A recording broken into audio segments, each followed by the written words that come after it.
Wins, only 2 defeats, 27 of those victories coming by way of knockout. The former welterweight world champion from Sheffield, England, the special one, Brook.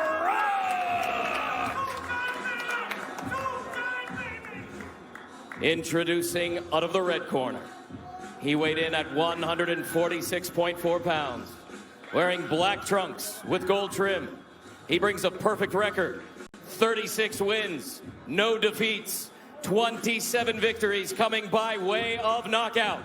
The former lightweight world champion, the former undisputed junior welterweight world champion, the reigning, defending WBO welterweight world champion, the pound-for-pound king from Omaha, Nebraska, Terrence "Bud" Crawford!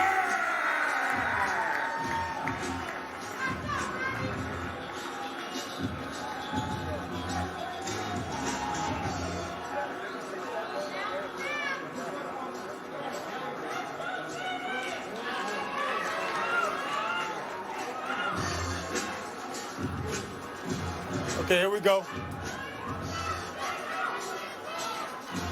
Okay, gentlemen, you both received your instructions in your dressing room. Okay, right here is good.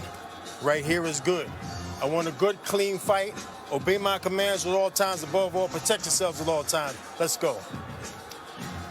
Terrence Crawford again fighting not just an opponent, but the critics, the business of boxing, as he would simply tell you, the constant haters, those who try to debase his credentials, questioning who has he really fought instead of looking at how he fights, what it looks like when he fights.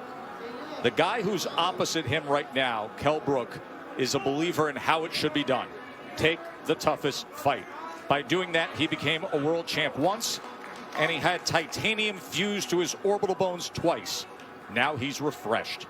Can he do what no other fighter has, what 36 have failed at? We find out now.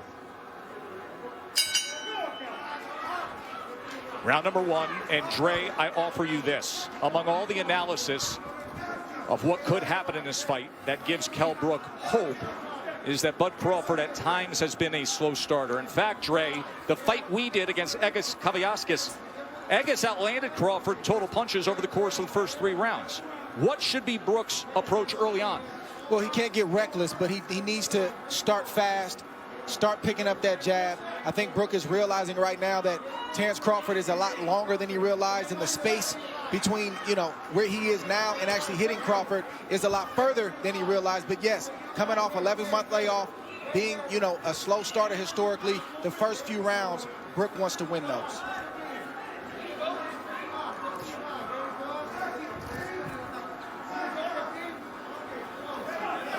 But it looks like Brook is playing Crawford's game now. He's watching, he's studying, and I don't think he can outthink Crawford. He's got to start to let those hands go as he comes behind that left hand. See, Brook thing is timing. That's his thing. He wants to time Crawford on the way in. Brook also has a great jab, a sharp jab, a strong jab. And you can see Terrence Crawford trying to figure out how he can land his jab without getting hit.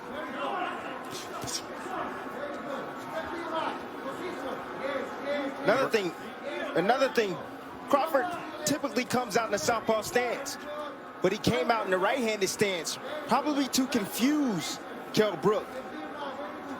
He has power in either hand, Crawford. He has finished guys, whether it is orthodox or southpaw, but in recent years, we have seen plenty of Crawford, mostly in the southpaw stance, and wildly effective in doing so. Here he comes out as a righty. And there is that jab from Brook as he goes to the body against the champ. Brook jabbing extremely well right now, not just to the head, but as you just saw, also to the body. There he throws the right hand behind it. Brook has a brilliant 1-2. It's automatic.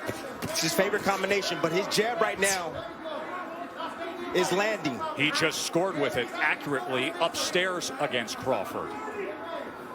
And that's what it's about. It's about breaking the timing and the rhythm of Terence Crawford.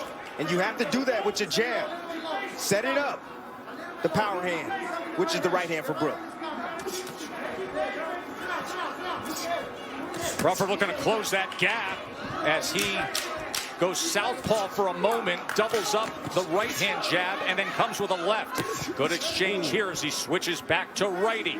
Fascinating first round. Going to take a short break. Ringside here for round number 2 of our welterweight championship fight. Tim Bradley, in that first round, Kell Brook threw 17 jabs, effectively landed 6 of them. Look, timing is what Kell Brook is special at. You know, he has a 69-inch reach. You have to understand that. He has the shorter arms in this matchup, but he knows when to throw his jab, and at the right time, at the right distance, and at the right speed. Funny to say that he doesn't have the reach. I mean, just look at the size advantage. Look at the size across the shoulders, across the back. Look at the muscles popping in the upper body of Kell Brook, and the base he has as well, that foundation with the legs. And see, what I noticed is that Kell Brook is taking a page out of Egis Kamayaskis. He's being patient. He's waiting. He's looking to counter Crawford. He's trying to get Crawford to commit so he can make him pay. Jab is giving Crawford a lot of problems right now. You see him thinking, and Brook is doing the right thing. He's jabbing. That's the most important thing he can do right now because it sort of keeps him out of danger. It helps him to kind of create his range and where he wants to let his shots go, and it's also got Crawford thinking.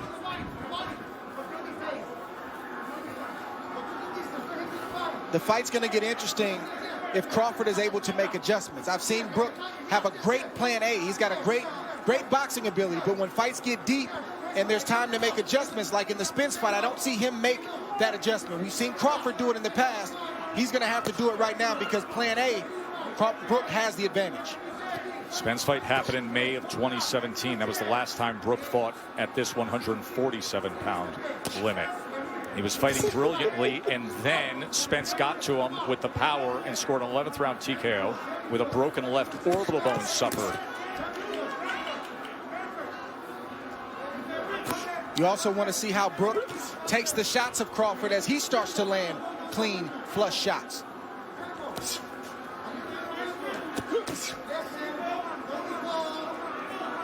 Right now it's a battle of patience. Neither fighter can afford to make a mistake, and as you see, Brook stepped in just a tad bit, and Terence had combinations waiting on him. Just fired off a right uppercut, did Kell Brook. Brook has every punch in his arsenal. He has a strong left hook. He also has a straight right hand and a beautiful uppercut. And as you can see, his jab is giving Terence Crawford problems, and Terence goes southpaw. Crawford switches for one of two reasons. Either he sees something or what he was doing in the right-handed stance wasn't working. What do you suspect here, Trey? I think the latter is true. The right-handed stance wasn't working, and he wants to see if he can get something going from the left-handed stance. Stop. No. And a 2 in Vegas.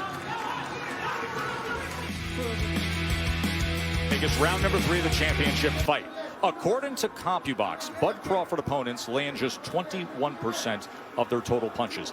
That is #1 in the world among welterweights. So far tonight, Kell Brook is landing 36% of his punches against Terence Crawford.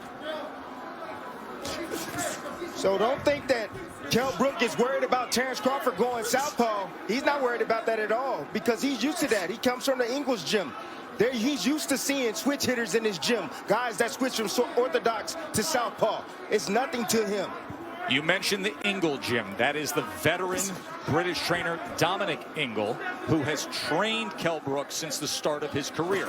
But Ingle opted out of this world title fight due to COVID concerns because Kell Brook trains in the Canary Islands for training camp. Ingle did not want to travel and then have to quarantine nor come to the United States. So instead, Carlos Formento is the trainer in the corner of Kell Brook. First time they've ever worked together.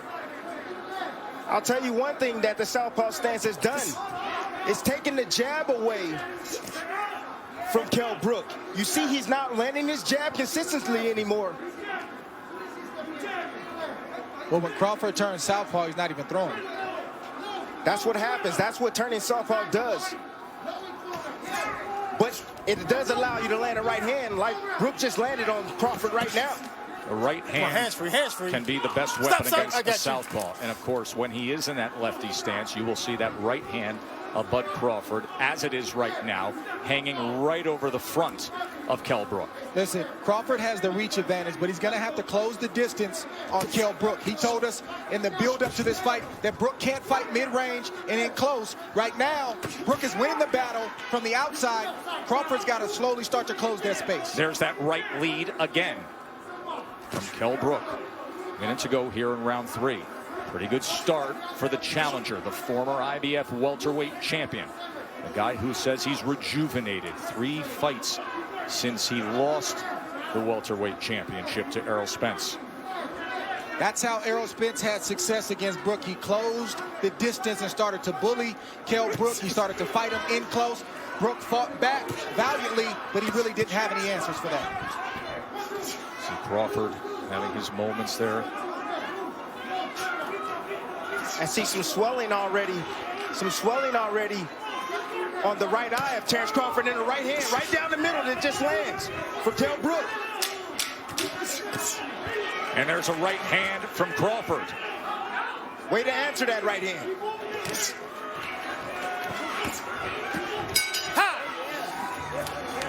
And one of the youngest rising stars in the sport, Shakur Stevenson, saying he expects his good friend Terrence Bud Crawford to pick up the pace here. CompuBox has Kell Brook 24 of 99 punches, Crawford 25 of 93. Shakur Stevenson will fight December 12th in this ring against Toka Khan Cleary.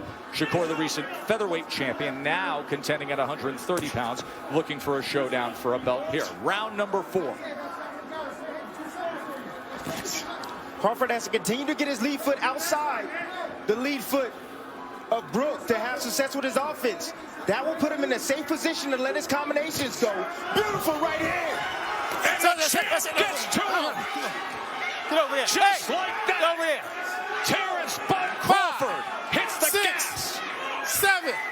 Hey, come to me. Come to me. You all right? Yeah. Give you a chance. One of the best closers in the game. 27 knockouts in his career. Do we have 28 right here? This fight is also Thundering in. Look at Crawford. That's it. Vicious attack to close it. No. And he stares him down. Okay. No. With his family here, his wife Isha, Miss Deborah, his pound for pound on it. The chopping right hands on the fight. Take nothing away from Kell Brook. He was here. He came to win. You can tell. You can see he was in this fight. I don't know how you had it, but it was about two rounds I thought to 1. Let's make it official. Here's Mark Chinook.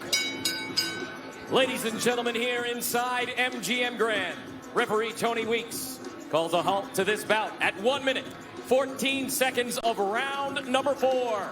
Declaring your winner by technical knockout, and still WBO welterweight champion of the world, Terrence Bud Crawford.